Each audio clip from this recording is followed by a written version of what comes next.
man, me Juvenile keep out of the room. They can't go away or jogging my Jesus.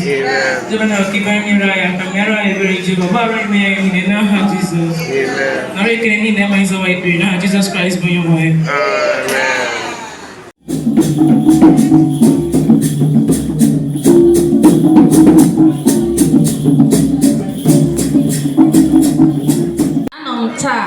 Eba ịnọchite anya onye isi anyị na Omenka nke aha ya bụ Ọkammụta Emmanuel Asonye.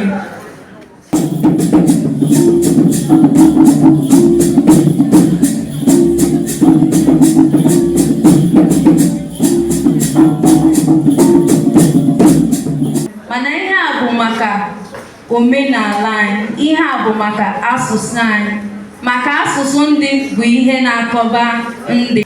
Na afọ 2006 ndị nnyocha a na-akpọ UNESCO, unu bụ ụmụ akwụkwọ, unu ma ndị bụ ndị UNESCO, ọkwa ezie UNESCO, ha nyochara wee chọpụta sị na ịga n'iru na asụsụ Igbo bụ ihe ga-esi na mba ụwa fichapụ.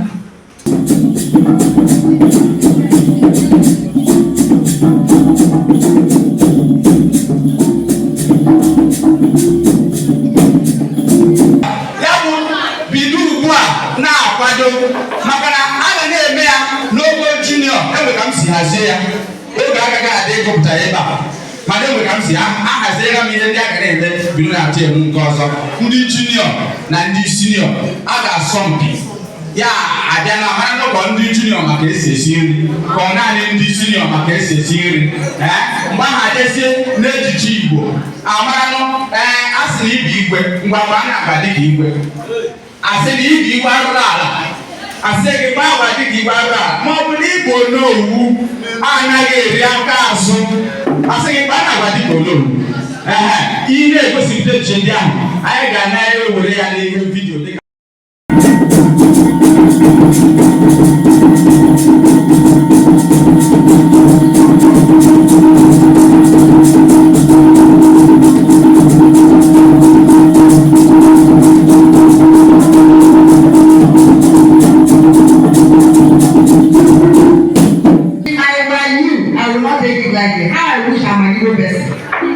I will go for a degree in Igbo so that I can find myself in Harvard University tomorrow. So those of you that feel that it's only when you become a medical doctor that somebody you are joking. Because those ones that will be lecturers at Harvard University, they will be earning their money in hard currency, dollars for counseling, or euro. That you are studying Igbo does not make you an entity. That's the problem we have in this part of the world. In this part of the world, we feel those people that are people are just professors in other fields like law, medicine, pharmacy, and all the rest of it, and not our languages. But I can assure you, for as many of you as you become lecturers at Harvard University tomorrow, don't forget Madam Israel Atinike, because I will call you. Once I know that you're there, I will call you on phone. I'll make sure I get your phone by contact by always. So don't run away from me, because I will introduce myself and ensure that you will know me by fire by force. So that dollars or pounds or euro, only you will not spend it. God bless you. Very shortly I'll be leaving this place because I have another program somewhere outside of this account. Thank you. You're welcome.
ekwuola si na ụmụaka ndị sekọndịrị na ndị praịmarị na asụsụ Igbo abụghịzi ihe bụ iwu na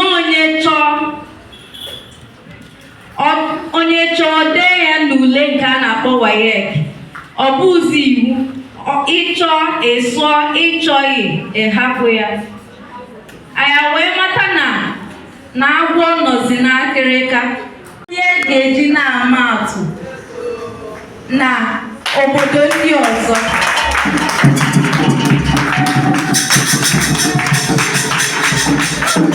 Anyị abụ ekwu maka ndị asụsụ Igbo na-atọ ụtọ ka unu bụrụ ndị izizi a ga-eji maa atụ. Ekwuo ndị ma ihe a na-eme n'Igbo ma omenala ka unu bụrụ ndị a ga-eji maa atụ.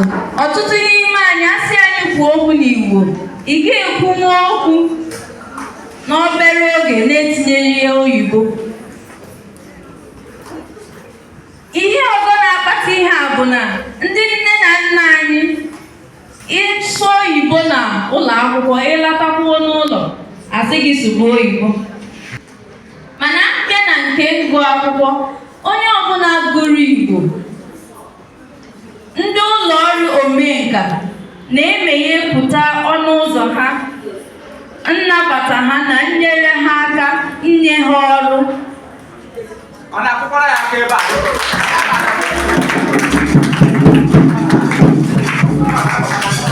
O nwere ndị dị iche iche dịka mụ onwe m nọ n'iru gị taa. O nwere ndị dị iche iche azụpụtara ndị omenka akwụnyegoro aka.